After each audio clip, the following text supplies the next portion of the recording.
This is one of my favorite things to do at any table where you've got a salt shaker. And you just pick up the salt shaker and you say, did you know that salt is magic and it can change the coin that you have in your hand to any color you like? So I've got a blue coin here. I'm going to set the salt shaker on top, and just by you telling me what color you want, it will change. The salt shaker is a little bit bashful, so we're going to cover it up with a napkin so it won't get embarrassed while it's doing this magic trick. So right now I want you to tell me, what color would you like this to change to? And no matter what they say, it doesn't matter, because we're going to change it to any color they choose. And the answer is 1, 2, 3, it changes to red. Well, actually it changed to nothing. I must have hit too hard because the salt shaker went right through the table. How do you do that? Very simple. To learn the secret to this and other magic tricks in this series, go to EndoRootCamp.com.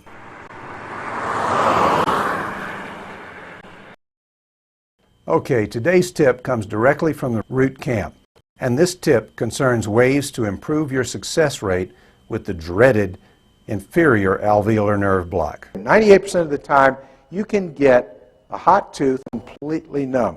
There was a study done in the OOO Journal, and they found using one injection of 3% mepivacaine would only get complete anesthetic 25% of the time. That could be increased to 98% simply by adding intraosseous anesthesia. The X-Tip is a 3-part device, and it goes in a slow-speed handpiece. There's a little needle cover here. There's a drill inside of a guide sleeve. And the way you use it, it's real simple. You put it in a 20,000 RPM 1-to-1 contra angle, and there are 3 steps. First step is you identify an injection site. I like to go distal to the tooth I'm going to be treating, although mesial would work as well. Then I apply topical down in the mucobuccal fold, just a few drops. I'll then give a little injection in that area because I want to not only numb the tissue where I'm going to drill, I want the patient to feel a little isolated area of numbness on their lip. Because if they don't feel any numbness, they don't believe that you have numbed the tooth. And then after a minute or so, I'll come back and take a pair of cotton pliers and push right in the area that I'm going to drill. When I remove the cotton pliers, there's a little dimple right where I'm going to drill. Then I'll put a couple of drops right there to numb the periosteum in that area. Step 2 is drilling through the bone. Use the handpiece, wide open, intermittent pressure. You're going to go zit, zit, zit, zit. When it drops through into the cancellous bone, take your foot off the rheostat, and at that point, you'll take a pair of cotton pliers, or your assistant will hold the pliers, steady the guide sleeve as you withdraw the drill from the area. Step 3 is the injection.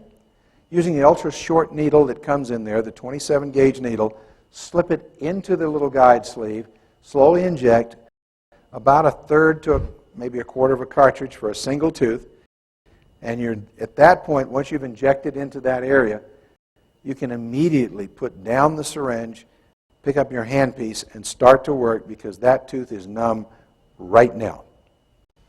So then we slide the needle in and inject. When we're done and we know that we don't need anesthetic anymore, we will withdraw the guide sleeve and dispose of it in the sharps container. Leave it in for the entire procedure until you're certain that you're not going to need any more anesthetic. The big advantage of that, of course, is if the patient if it starts wearing off, there's the guide sleeve, just slip back in and add a little bit more. Injection sites. If you place the X-Tip distal to the second bicuspid, you will get the first molar and both bicuspids numb with one injection. As a rule, you'll get both teeth numb on either side of the injection, and if you give a full cartridge, you'll usually get at least 2 teeth on either side of the injection site. If you go anterior and you go distal to the cuspid on both sides, you will get 10 teeth numb both on the lower and on the upper. Distal to the cuspid on the upper gets the central lateral cuspid and both bicuspids with one injection. 2 injections gets 10 teeth. This is very handy if you're, let's say, going to do veneers or something where you don't want the lip numb, but you want the teeth numb. So they can still smile. You can see where the smile line is, see where the lip is going to be retracted, and yet have plenty of anesthetic in order to do your veneer preparations. Some benefits. You can use it to jumpstart your regular anesthetic. Let's say you're going to do a quadrant of inlays, onlays, whatever. You can go ahead and give your standard block and then come back and between the bicuspids give an intraosseous injection using the X-Tip. the bicuspids will be numb instantly. And after that, you can start preparing those bicuspids. By the time those preps are done, the block will kick in and the molars are numb. So you can go ahead and finish the quadrant with no waiting. Instead of injecting and waiting 10 to 15 minutes for anesthesia, you can inject, start right away, and you never have to leave the patient.